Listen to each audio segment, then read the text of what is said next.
about Zelda and the new entry for Oh Zelda. yes. Oh my goodness. This First actually of surprised all, me, pleasantly surprised me. it was I was really taken aback by the art direction Yeah. of the game. Like this to me, it kind of I was like, is this like going to be like a portable? Like it just gives off that vibes because if you play the Nintendo, what was the little portable Zelda games that they had for the it was the 3DS. There's quite a few. I mean, you had what was it, That Minish Zelda game Cap, on you had 3DS was great, man. I love that game. I the can't remember the seasons name. games, I forget those what they were called. What's so funny is like cuz I don't play a lot of Zelda games, but I will say, I have a weird obsession with the He lore beefing. of He Zelda. beefing with Zelda, I'm bro. not. It's not even that. It's just never been the thing. Yeah, Oracle of Seasons. Thank you, Ron Don. Yeah. But Zelda's just been one of those series I just didn't grow up playing for one reason or another. I don't hate the series at all, He's not a but gold cartridge guy. no, but I could sit down and talk about some Zelda lore for an hour easy. Like there's so much, especially with the different timelines and stuff. So I'm always intrigued to at least watch somebody stream these games, and to go back to the innovation talk that we had earlier, like this is the thing that I see with this game. You have the ability to essentially play Pokemon and capture enemies and use them to fight. You can, copy different objects, stack them to reach higher places. There's just so much cool things that are going on in this But that's game. the And innovation that we talk about, mhm, right? That's the innovation with Nintendo games we talk about.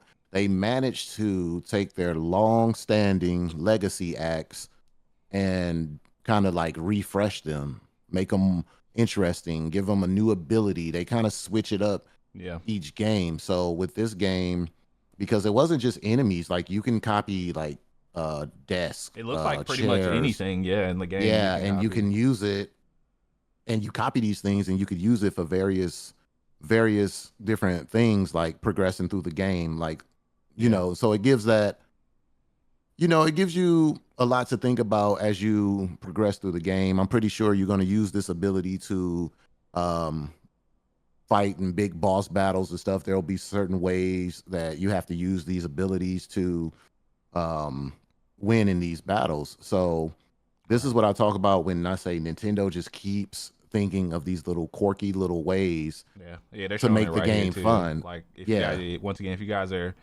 watching the or listening to the audio version, they're showing her. They're called echoes in the game. She's copying an object. She just stacked up some tables to get to a higher place. Like she took a literal block of water and swam up it. Like that is insane, man. Like that type of innovation, like it is absolutely incredible, man. And I really am. I don't. I may give this game a chance. I might give it a chance. I'm not gonna bullshit Yeah, you. give Like Zelda a chance, man. Don't be like that. yeah, and then you're playing as Zelda too. A lot of people don't know about her. She's actually like essentially the most powerful person in the universe of Legend of Zelda. Yeah. She doesn't just display her abilities all that often, but she's actually pretty powerful. Yeah, because Um, a lot of people think when playing Zelda, they're playing as Zelda. You're Link. You're actually Link. yes, that is Instead a of Link common to the Past, because misconception. I think that was the only one where his name was in the title, if I'm not mistaken. Yeah, and it would be cool too to eventually play as Sheik too at some point. I don't know if there's ever been a Zelda game where you get to play as her alternate self, if you want to call it that. If you guys have ever played Super Mario Brothers, but it's such a this one actually does look super cool, and a lot of people were very excited for this.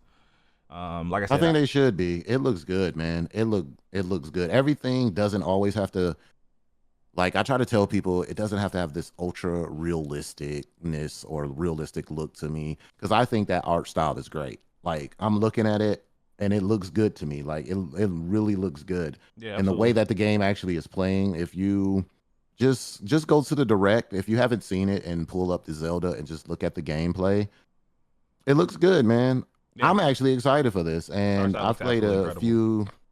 I've played a few Zelda games here and there. It's been a long time for me, but I definitely was a golden cartridge kid.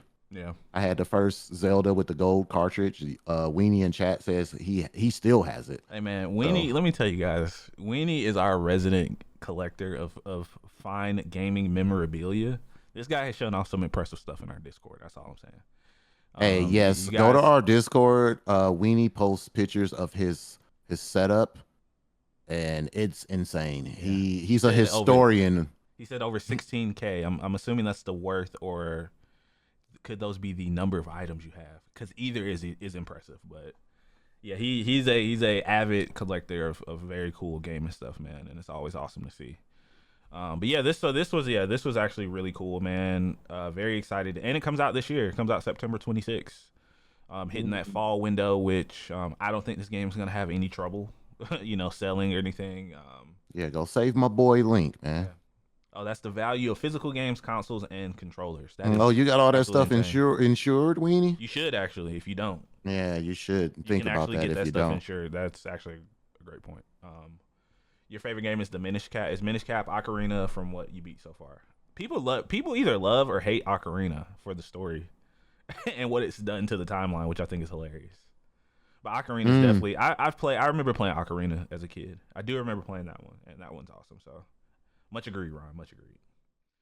Been in development for such a long time too. That's the thing. Like this game has been in development hell, allegedly. A lot of rumors. This was supposed to come out like 4 or 5 years ago, and they saw a prototype of it, and Nintendo was like, no, start over, and that's essentially what's happened. I'm so excited for Metroid Prime 4, man. If you guys have never played Metroid Prime, see this for me, this was GameCube Darius right here. Metroid Prime 1 and 2, Mm. man. This brings back, the lunchbox as I like to call it, man. This was definitely something I'm super excited for, and it has the hints of the first two games. I've never played Metroid Prime 3 because I heard it was awful, but I think 4 is definitely gonna be the one I jump back into. I'm super excited for this, man. Like this game just looks great. Like No, I'm I'll I, be the first one to admit it. Like, even though I picked this as one of my picks because it do look very interesting to me, I'll be the man, one I'm to telling you, admit it. Ron. Like, I don't know too much about Metroid, and I've been looking for an entry point to kind of jump in and play it. Yeah, And I think this may be that entry point for I was gonna me. say the I haven't Metroid Prime played a games might be Metroid since a good one. Yeah. I haven't played a Metroid since Nintendo, man. Like I played the original Metroid, and I want to say I played another one after that. I can't remember, but Yeah. this one looks interesting to me. So hopefully this is an entry point for me to get into the series, and then I'll probably, do a little backlog, play some older games, you know what I'm saying? Oh But man, I I love know Metroid games, man. They're so good. from just the way that this looks, I think it looks very, very clean considering, people say Nintendo's old hardware and, they need to upgrade their hardware, blah, blah, blah. You know all this crap they say about Nintendo. But I think this game looks actually pretty good. It looks interesting. I need to look up the lore, man. I Oh honestly, man, to be Metroid honest has with you some guys, fantastic lore. Oh my yeah, I goodness, don't really know too much about Metroid. So, peak lore, man. She has some very iconic enemies and villains, mhm. or arch enemies, if you will. And she's just a badass, man. She don't talk. She's a lady chief, as I like to call her, man. She's a woman of few or no words, but when she shows up, man, she there to clear some shit out, and she gonna get it clear. So, I'm just Right. I was so happy to see this, man. There, people are speculating if this is running on new console hardware, that this could possibly be a launch title for whatever the next console is, whether that's like I said, Switch 2 or something entirely different that we've never seen from Nintendo. But I wouldn't be surprised if this comes out around the time some new hardware launches for them, maybe next fall. Uh, So this is the thing, right? This is the thing with Nintendo. All right, y'all. Chat participation. Honestly, when do we think we'll get a Switch 2 or whatever they're going to call it? I think And next year. what do you think the new quote, like I really don't like calling it a gimmick, but what do you think like this new system, cuz The the angle's system's gonna be, always, yeah. yeah, what's the angle going to be like? Is it going to be a controller that flies over your head and sucks the thoughts out of your head? Like what do you think? Cuz Nintendo, they're always open to just do something crazy, right? I think the Switch is one of the most. Think about this, right? I want y'all to think about this. Look, we're getting all these new handheld consoles because of what? Who did it first? Well, so to speak. I'm not gonna say who did it first, but when the Switch came out, I feel like it opened the doors for the Steam Deck and all the other handhelds that you see, because that idea was so good at the time. I remember when they announced the Switch, I thought they were freaking crazy. Like that idea, I was like, "What?" It blew my mind from them going Yeah, I from was the Wii like, U to "Huh?" the Switch. Like it completely blew my mind because, I mean, because you could look at it from one or two ways in my mind. You know, Nintendo doesn't typically do follow up consoles. You know, they did for handhelds because that was a little bit different. But when it comes to like their mainline consoles, each one was so different from each other. And the only time they've ever done the follow up was the Wii U that we talked about, and it was awful. So that kind of has Oh me man. nervous. But like I said at the beginning of the episode, you know, the Switch, you know, is their best selling console essentially of all time. You know, it's their most successful piece of hardware. You know, yes, it's been out for almost 8 years, but at one point during the pandemic, you literally could not find these things. Like you couldn't Oh, find a Switch trust me, because anywhere. I was one of the people looking for Yeah, one DC too. was on a forever quest to find his Switch and he never could. No, So no, wait, wait.